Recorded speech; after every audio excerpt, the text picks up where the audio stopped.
আমি এসেছিলাম দুর্গাপুরের সিটি সেন্টার অঞ্চলের কালী পুজোর মণ্ডপগুলি দেখতে, আর এখানে এসে কিন্তু একটি মণ্ডপ আমাকে খুবই মুগ্ধ করে দিল। এই মুহূর্তে আমরা আছি সেল আবাসন কালচারাল অ্যাথলেটিক অ্যাসোসিয়েশনের মাঠে। এইখানে কালী পুজোর যে মণ্ডপটি এবছরে কিন্তু বেশ সুন্দরভাবে তুলে ধরা হয়েছে।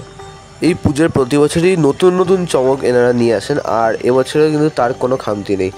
এই ভিডিওতে দুর্গাপুরের সিটি সেন্টার অঞ্চলের বাকি আরও কিছু বড় মণ্ডপ আপনাদেরকে দেখাবো, আর এই মণ্ডপের আমরা ভেতরে প্রবেশ করব এবং এই মণ্ডপের যে মাতৃপ্রতিমা এবং এই মণ্ডপের যে কারুকার্য সেগুলো সব আপনাদেরকে দেখাবো। মণ্ডপের ঢোকার মুখেই দেখতে পাচ্ছেন যে একটি যে রিক্সা সেটি রাখা রয়েছে, আর তার পেছনে একটি জাহাজ আছে, যার উপরে কিন্তু আমরা দেখতে পাচ্ছি যে একটি ট্যাক্সি রয়েছে। এবং এই পাশটাতে তাকালে দেখা যাচ্ছে যে বিভিন্ন যে ফেলে দেওয়া যে লোহা লক্করের সামগ্রী সেইগুলি দিয়েই এখানের যে মণ্ডপটি এবছরে তুলে ধরা হয়েছে। বিভিন্ন যে বাইকের স্পেয়ার পার্টসগুলি সেইগুলি এখানে বিভিন্ন জায়গায় লাগিয়ে সেগুলো দিয়েও একটি বেশ সুন্দরভাবে সাজানো আছে। আর এই দিকটাতেই দেখতে পাচ্ছেন এই যে এই বাইকগুলোর যে ট্যাঙ্কের পোর্শনগুলো দেখতে পাচ্ছেন বিভিন্ন জায়গায় রাখা রয়েছে। আর ঠিক ডান দিকটাতেই রয়েছে মাতৃপ্রতিমা। মাতৃপ্রতিমাটা আমি এবারে দেখাতে চলেছি। এই যে দেখতে পাচ্ছেন এই হচ্ছে এই বছরে সেল আবাসন কালচারাল অ্যাথলেটিক অ্যাসোসিয়েশনের মাতৃপ্রতিমা। দেখতে পাচ্ছেন এখনও কিন্তু মাতৃপ্রতিমার মুখ ঢাকা রয়েছে, আর সাজানোও কিন্তু বাকি আছে। আপনারা এক ঝলকে দেখে নিন এবছরের মাতৃপ্রতিমাটি কীরকম ধরনের হয়েছে। আর মাতৃপ্রতিমার যে জায়গাটি সেটাকেও কিন্তু খুব সুন্দরভাবে সাজানো হয়েছে। এবার বলি আপনারা এই মণ্ডপে কীভাবে আসবেন। মণ্ডপটি কিন্তু দুর্গাপুরের ভগৎ সিং মোড়ের খুব কাছেই অবস্থিত এবং সিটি সেন্টার অঞ্চলের কবিগুরু অঞ্চলে এই মণ্ডপটি অবস্থিত আছে। আপনারা এখানে অটো টোটো ধরে আসতে পারেন, অথবা যদি আপনারা মিনি বাসে আসেন তাহলে এজন অথবা বিজনের মিনি বাস ধরে কবিগুরু সেকেন্ড স্টপেজে নেমে এই মণ্ডপে খুব সহজেই চলে আসতে পারবেন।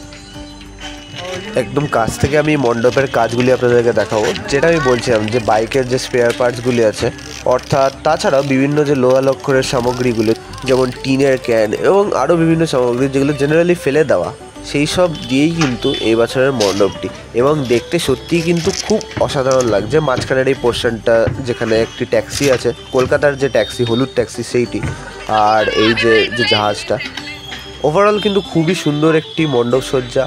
এখন অবধি আমার দেখা দুর্গাপুরের খুবই সেরা একটি কালী পূজার থিমের মণ্ডপ। সামনের যে রিক্সাটি সেখানেও কিন্তু দেখতে পাচ্ছেন যে রিক্সা চালক তাকেও কিন্তু এই বাইকের স্পেয়ার পার্টসগুলি ইউজ করেই রিজেম্বল করা হয়েছে। ঠিক এই দিকে যেটা বলছিলাম যে কবিগুরু সেকেন্ডের মোড়ের স্টপেজটা, আর এইখানটাতে হচ্ছে এই মণ্ডপটা। এই বছরে 2025-এ এই মণ্ডপের জায়গাটি একটুখানি বদল করা হয়েছে।